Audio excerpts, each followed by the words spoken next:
Hi guys, my name is Jurjevs. I'm the founder and CEO of Sun Finance Group.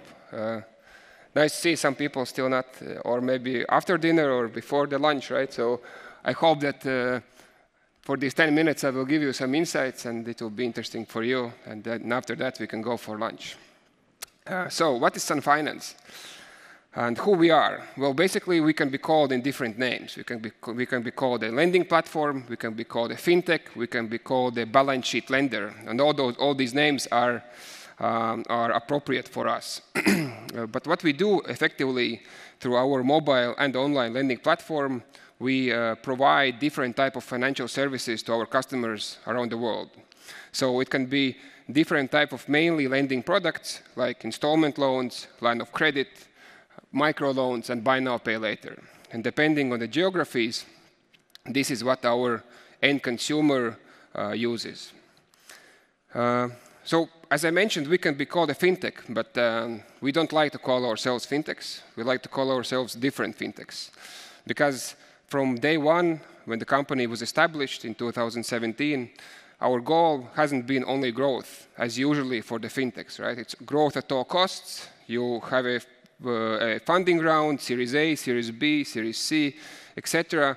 And then you burn through this cash as fast as possible to get as much growth as possible. And then you need another round because you have more growth. You should have higher valuation, etc., etc. For us, it's not the case. We always have been focused on growth, yes, but profitable growth. And from year 2 of our business, we have been profitable. And so far, ever since, the profitability has been one of our core, I would say, mindsets next to growth. And we have succeeded in both of them. So that's why we call ourselves different fintech. And maybe something in numbers, right? So we don't have fancy products that I can show you. I saw some other colleagues here presenting, right? So we are effectively a lender, right? So our business is issuing money and then working with our customers. So this is basically I would say, this is what we do. So the company has been around for, what is it now, 7 years.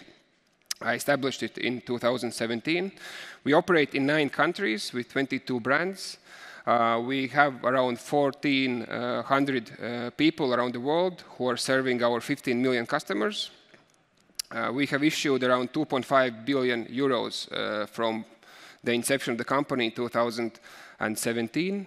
Our revenue for the 9 months of this year is around 225 million, and we plan to hit 300 million revenue line or be above it by the end of this year. Our EBITDA for the year will be around 110 million euros, and our bottom line is also quite, I would say, at least good looking for us. It will be around 70 million euros in net profit for this year.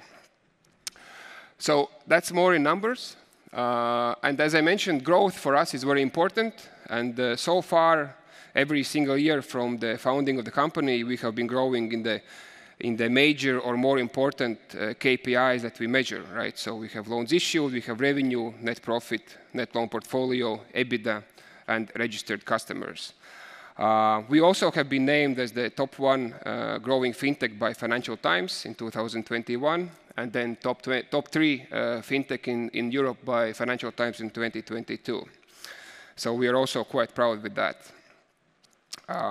Regarding the geographical landscape or the footprint where we operate, so this is basically the map of the countries where we do business. As you can see, the majority is still in Europe. But apart from that, we have more interesting, I would say, areas or countries with operations from Central America with Mexico to Kenya in Africa to Philippines in Southeast Asia and Kazakhstan in Central Asia. We can't operate across the world because since we are a lending business, we do need local licenses. We do need to localize our business for each and every country where we operate, right? So it takes quite a lot of time, and to enter a new country, it's quite challenging. It takes around, I would say, from 12 to 18 months. Then you need, and it's also quite, I would say, heavy investment to open a new country, right? It usually is from, I would say, somewhere in the range of 4 to 10 million euros that you need to invest in opening a new country. But the plan for us is to have so-called hubs in each region that you can see.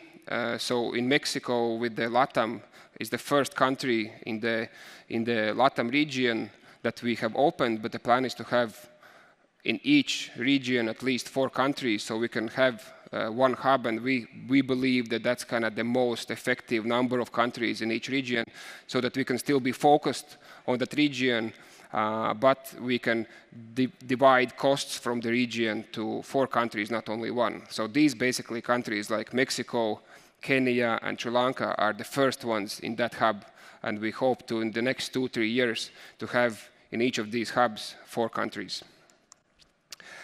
A bit about how we operate, right? So there's 2 slides here that are basically combined, that should be combined, so I will just go back and forth from them. So we do centralized decentralization, and we have our own 80-20 rule, that's how we call it. But effectively, what does it mean?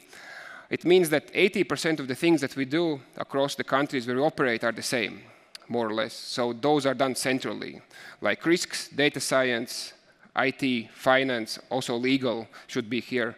And those, more or less, it doesn't matter whether it's Philippines or Kenya or Sweden. It's done centrally from the HQ in Riga with the team that we have there. And by this, we can first of all save costs. Second of all, we can have super, I would say, people with super high experience, super good experience in these questions. And there are many things that can be shared in the knowledge-wise from different countries. But the most important part are the rest of the 20%. It's the decentralization, the local knowledge. And that's very important, because my background also is that before founding Sun Finance, I was a country manager for a similar company. So I was in this decentralized part, in these 20%, that's the special local knowledge.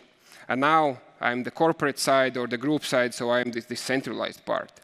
But I know how frustrating it is to be the manager of a local business, and then you are reporting to a higher group, and they're not listening to your input, right? They think that they are smarter than you, and they're making wrong decisions because they are not taking into account the decentralized part or the local know-how. So since I am from this background, we put a lot of focus on the local part, on the local people. We have offices in all of those 9 countries, with country managers, with customer care people, with marketing people, with lawyers, etc., etc. And we effectively, I always say to my people in the HQ, I say, we are supporting those people in the countries. They're making the business, and we are kind of the back-end function. We're the support function of them. And this is how we do. And so far, it has been working for us, at least. And then finally, we call them 6 lessons that we live by. People in my business, in my company, they know these lessons by heart, especially the stay out of comfort zone, focus, focus, focus, because I say to them almost every single day. But these are basically just a summary of the things that has led us to be quite successful in the industry that we are, despite the fact that we were fighting incumbents, we were quite new, we didn't have so much experience as others, not so much money as others, etc., etc. But just maybe explain a little bit about this. A CV doesn't tell the whole story. When I founded Sun Finance, when I started in the business actually as a country manager for this other company, I was 19 years old. When I started Sun Finance, I was not even 30 years old. All of my C people that I took in Sun Finance, they were younger than me, anywhere from 24 to 28 years old. Why? First of all, I couldn't afford more experienced people, but secondly, I was looking for people more with drive rather than just experience and huge CV, right? And this has paid off. Those people that started with me, that I took in, gave them some shares and treated them as partners, not as employees, 7 years ago. Basically, 95% of them are still with me, and we are still managing the company together 7 years on, right? So our retention rate has been quite good in terms of this. And then, of course, focus, focus, focus. We are a lending company, so we don't do many different shit around that. We are doing our thing that we know, and that's our focus, right? Because if you start doing left and right different stuff, at one point you just lose yourself. And I need to finish. Just final thing, it's quite important and very important also for us. We are not, in a sense, as a business, yes, we are serving our customers and we are making money, but also we'd like to do something good. As you can see here, this is our basically, for the last couple of years, our calling. This is Sophie, next to me, my dog. I took it from, she's a shelter dog. And 2 years ago, when we were, I would say, profitable enough to start giving something back for society, we made a charity foundation called Sophie, based in respect of my charity dog, and we have donated millions of euros in the last 3 years for this charity, who is helping animals in need in Latvia and other countries where we operate. So if you want to join our force and helping animals in need, you can look up Sophie Foundation and you can donate, buy some cool merchandise, etc., etc. With that, thank you very much. It has been great being here, and thank you for inviting me to the conference.